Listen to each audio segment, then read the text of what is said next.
नमस्कार, आप exam tour देख रहे हैं। मात्र 4 से 5 दिन बचा हुआ है और बीपीएससी टीआरई में बहुत बड़ा परिवर्तन हो गया। क्या ये सच में परिवर्तन हुआ है या ये परिवर्तन अलग तरीका से हुआ है? जैसे बात किया जा रहा है, क्या सभी विद्यार्थी को इस बार रेलवे की तरीका से नॉर्मलाइजेशन या परसेंटाइल लागू किया जाएगा या नहीं लागू होगा, या क्वेश्चन अलग अलग केवल रहेंगे, संख्या बदला जाएगा? क्या कुछ परिवर्तन हुआ है, इसके बारे में मेरे साथ नवीन सर हैं और इस परिवर्तन से किनको लाभ पहुंच सकता है, इस परिवर्तन से किनको सबसे अधिक हानि हो सकता है, और इस पर चर्चा करेंगे। तो वीडियो अंत तक देखिएगा, स्किप नहीं करिएगा। सर, आपका स्वागत है एग्जाम टूर में। जी बहुत बहुत धन्यवाद। 3 से 4 दिन बहुत बड़ा परिवर्तन हो गया। अब मेरे ख्याल से लास्ट मोमेंट में कभी भी किसी भी तरह का परिवर्तन सही नहीं रहा है।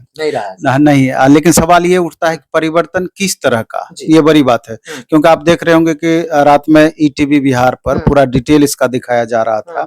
आज न्यूज़पेपर में भी आप देखे होंगे कि प्रत्येक जिला के प्रत्येक सेंटर पर अलग अलग प्रश्न पत्र होंगे या सेट परिवर्तन रहेगा।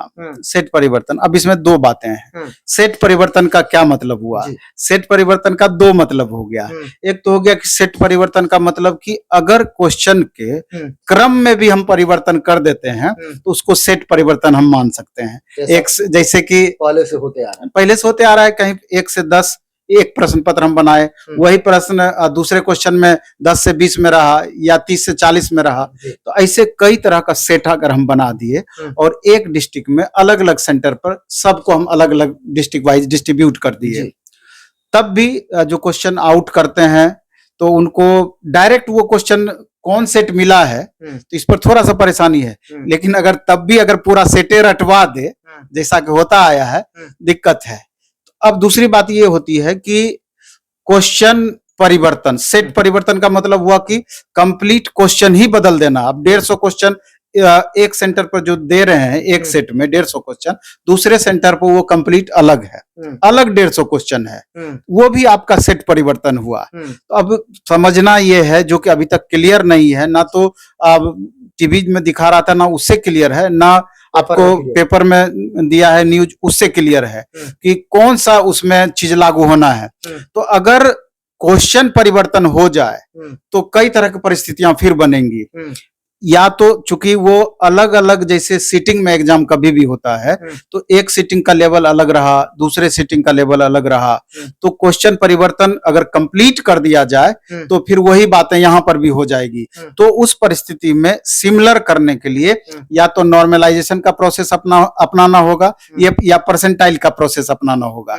और ये दोनों प्रोसेस कभी भी स्टूडेंट को आत्मिक संतुष्टि नहीं दिया है, कभी भी नहीं। क्योंकि क्वेश्चन किसी सेट में इजी पकड़ा गया है, किसी में टफ पकड़ा गया। पता चला कि 40 नंबर आया, वो बढ़ के 55 हो गया, और 50 नंबर आया, वो घट के 48 हो गया। तो इसमें अंदर से जो संतुष्टि का लेवल है वो एक कंप्लीट अलग हो जाता है। स्टूडेंट, हमको नहीं लगता है कि लास्ट मोमेंट में इस तरह का प्रयोग चाहेंगे।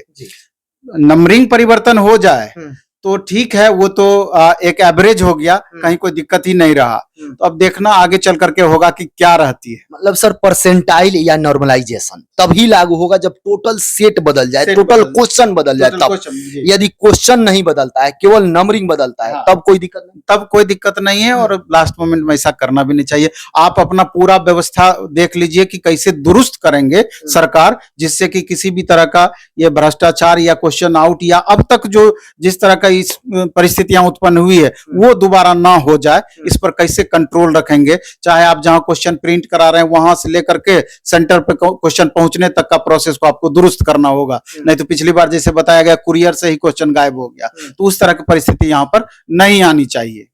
सर, एक सबसे बड़ा प्रश्न ये उठ रहा है, मान लीजिए जैसे आप बता रहे हैं कि क्वेश्चन अगर बदल जाता है, ये भी तो हो सकता है पहले 4 सेट 5 सेट जज जैसे बनता था, केवल 4 सेट 5 सेट ही अलग बन जाए, तब तो बहुत बड़ा समस्या हो जाए। किसी विद्यार्थी को कमजोर प्रश्न मिल गया, किसी सेंटर पर थोड़ा सा हार्ड प्रश्न मिल गया, कहीं उससे गलत मिल गया, मतलब आसान मिल गया, तब तो बहुत बड़ा वेरिएशन हो जाएगा। निश्चित रूप से वेरिएशन होगा ही होगा। जैसे ही अलग होगा तो लेवल में कितना भी आयोग कोशिश करेगी, लेवल में अंतर रहेगा ही रहेगा।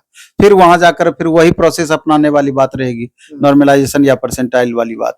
और लास्ट मोमेंट में ऐसा होगा तो फिर रिजल्ट में हो सकता है कि कैसे आप इसको कंफर्म करेंगे? अब बीपीएससी के अंदर से भी कई बार बातें होती है, देखी जाती है, अंदर से ही मामला आधिकारिक रेंज से गड़बड़ हो गया, तो इस पर कैसे कंट्रोल किया जाएगा? क्या गारंटी है कि उस समय ऐसी परिस्थिति नहीं बनेगी?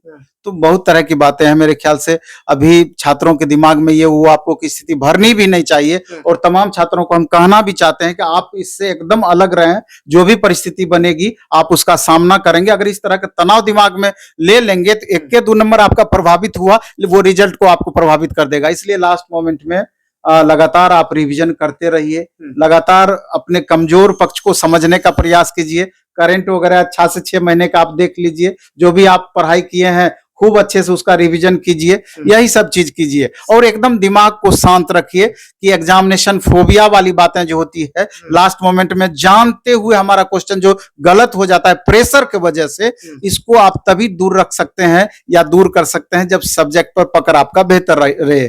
इसलिए 150 का 150 कैसे क्वेश्चन हम पूरा देख पाएंगे, यानी कि टाइम मैनेजमेंट आपका बेहतर होना चाहिए। क्वेश्चन बनाने से ज्यादा महत्वपूर्ण किस क्वेश्चन को हमको छोड़ देना चाहिए, खास करके जिनका साइंस और मैथ है, जहां टाइम का अभाव ज्यादा हो जाता है, उनको टाइम मैनेजमेंट और बेहतर करने की जरूरत है कि शुरू से एकदम स्पीड को मेंटेन रखें, जिससे कि पूरा का पूरा 150 प्रश्न हम अच्छे से देख पाएंगे, कम से कम 120 प्रश्न को हम अच्छे से देख पाएंगे। लेकिन एक और बात है कि लैंग्वेज को लेकर जितना लोग आसानी से लैंग्वेज को लेकर के चल रहे हैं, तो कहीं ना कहीं पिछली बार जिस तरह से लैंग्वेज का क्वेश्चन हिंदी का इतना टफ क्वेश्चन पूछ दिया था, इसलिए 2-4-10 सेट हिंदी का भी देख करके जाएंगे। ये हम सलाह देना चाहते हैं, कहीं बहुत बेहतर प्रदर्शन इधर बाकी में और हिंदी के कारण से दिक्कत ना हो जाए, इस बात को भी ध्यान रखना। सर, एक नई व्यवस्था लाया गया है कि पुराने जितने भी सेंटर हैं वहां सेंटर नहीं भेजा जाएगा जो दागी है या किसी तरीका से। क्या इससे पेपर लीक को रोका जा सकता है? नहीं, पेपर लीक रोकने की तो आपकी गारंटी नहीं है, लेकिन ये जरूर है कि ये सरकार का सराहनीय कदम है कि जो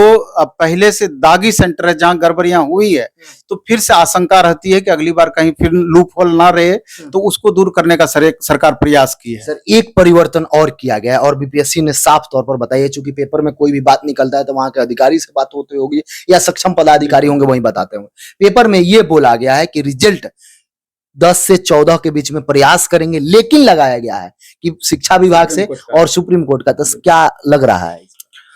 हालांकि ये जो दावे किए गए हैं कि 10 से 14 अगस्त तक में हम रिजल्ट दे देंगे, निश्चित रूप से प्रशंसनीय है, लेकिन ये जो लेकिन किंतु परंतु इसमें लगाया गया है, अब तो ये सुप्रीम कोर्ट के निर्णय पर ही डिपेंड करेगा। ये स्पष्टतया अब क्लियर है ये बात कि जब वो निर्णय दे देगी तभी रिजल्ट पब्लिश की जाएगी। इसका तो यही मतलब है, क्योंकि वहां आप लेकिन किंतु परंतु लगा दी है वहां पर। अब देखना यह है कि सुप्रीम कोर्ट से निर्णय कब तक इस संदर्भ में आती है। सर, एक समस्या ये होगा, जैसे बताया जा रहा है कि सबका अगर बदल दिया जाता है टोटल प्रश्न, तो कोई विद्यार्थी ऐसे होंगे जिनको भाग में नौकरी होगा या संजोग जिसको बोलते हैं, या उनको बन रहा होगा, किसी को आसान भी मिल सकता है, किसी को सबसे टफ भी मिल सकता है, किसी को एकदम जैसा भी प्रश्न मिल जाए, तब तो एक बहुत बड़ा परिवर्तन हो जाएगा। और इस समय जो पैटर्न बताया जा रहा है, क्या सिलेबस पर भी कुछ प्रभाव पड़ेगा?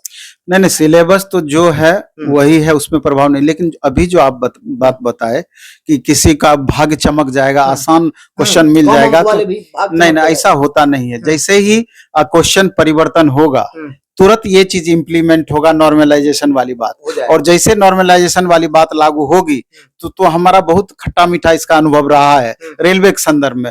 वहां पर जिनको टफ क्वेश्चन मिला था, सबसे ज्यादा फायदा उन्हीं को हुआ और आसान क्वेश्चन वाले को वहां पर लॉस हुआ, क्योंकि आसान क्वेश्चन वाले का मार्क्स घट गया था और टफ क्वेश्चन वाला का बहुत ज्यादा फ्लक्चुएट हुआ। कम भी बनाएंगे तो लाभ ज्यादा मिलेगा। तो अगर ऐसी परिस्थितियां बनती है तो स्टूडेंट को ये समझना है कि चूंकि नेगेटिव नहीं है, आप तो 100% अटेम्प्ट करेंगे, तो टफ भी क्वेश्चन आएगा तो घबराना नहीं है, आप सबसे ज्यादा पॉजिटिव में जाएंगे। सर, इसमें नॉर्मलाइजेशन करना या परसेंटाइल लागू करना जब नेगेटिव नहीं है तो थोड़ा सा और भी टफ होगा, क्योंकि सबका अटेम्प्ट तो 150 में 150 हो जाएगा। ये एक बहुत बड़ा ये बहुत बड़ी चुनौती भी होगी।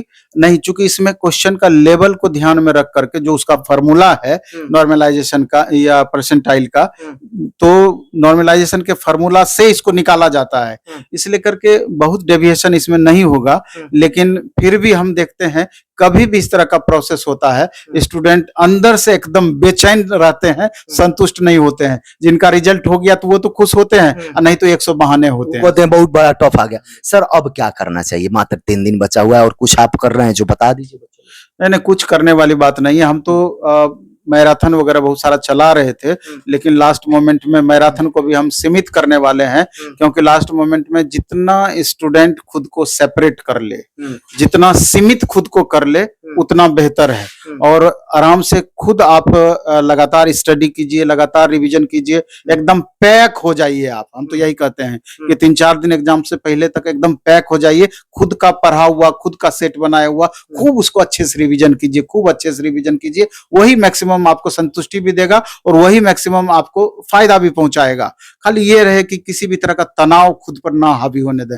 जैसा भी आपने मेहनत किया है, अच्छा ही रिजल्ट होगा। लगातार आपने मेहनत किया है, लगातार बेहतर करने का प्रयास किया है, और जो अब तक आपने परफॉर्मेंस दिया है, सिर्फ एग्जामिनेशन हॉल में उसको मेंटेन कर लेंगे, आपका रिजल्ट हो जाएगा। मेंटेन कर लेंगे, मेंटेन केवल करेंगे। जी जी बिल्कुल सर, समय देने के लिए बहुत बहुत बहुत बहुत आभार आपका।